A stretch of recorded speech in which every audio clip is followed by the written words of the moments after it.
NBC 15 News starts now. Now at 11, an all-night session at the State Assembly has come to an end with very little decided. Good morning, everyone. I'm Tim Elliott. And I'm Carleen. Wow, thanks for joining us today. We're going to take a look at feeling a little drafty around the house. You avoiding sitting near your windows this time of year. We're going to have some thoughts on better insulating your home ahead at 11. Plus, Thanksgiving is... Have the colder temperatures reminded you may need to think about re-insulating your home? Well, we're going to have some advice from an industry expert when we return.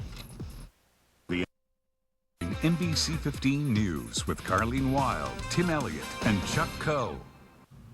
From the current standards of fiberglass and foam to denim, straw bale, and even sheep's wool, the world of insulation is evolving very quickly. It is, and while industry experts say some insulations are definitely better in this climate than others, perhaps the most important step in ensuring a cozy and energy-efficient home is all in the prep work. We are out today with Gary Rockweiler. He is the president and the janitor even at, you do everything with Rockweiler Insulation, a familiar name to many around here.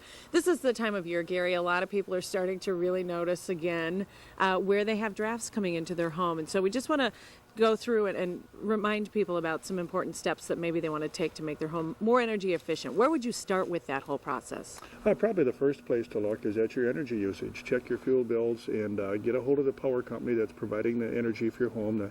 If it's Madison Gas and Electric, Alliant, whomever it may be, find out what your usage is, see if it's within the norm. They have all the data, they can do comparison sheets. Secondly, are you comfortable? Does your furnace run a lot?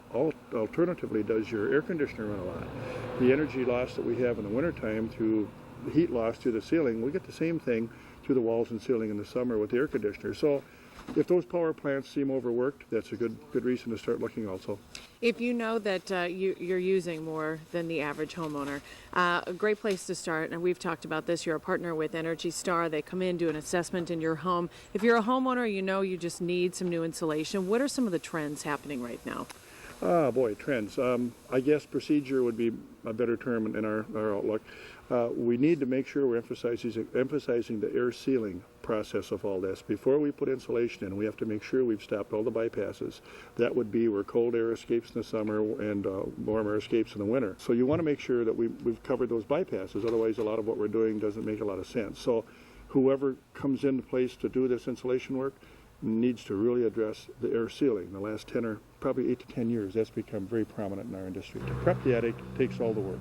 Just to turn the machine on and let it blow out, yeah, it can be difficult, but it's not nearly as difficult as what they're doing right now. They're crawling out to the eaves, making sure that the air chutes, these styrofoam air chutes that allow airflow to come in through the soffit and keep the attic dry in the heat season, and of course cooled in the summer season. They're making sure all that's appropriately taken care of, so we don't have any bypasses out there and they're in the proper place.